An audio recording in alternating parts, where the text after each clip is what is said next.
أعلن اتحاد الأدباء والكتاب وفاة الروائي فؤاد التكرلي عن عمر ناهز 81 عاما في العاصمة الأردنية عمان.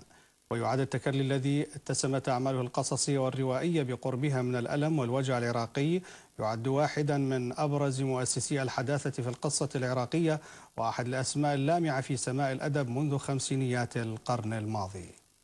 القصة والرواية الأول في العراق، واستطاع أن يكون علما بارزا وركنا أساسيا في القصة والرواية العربية.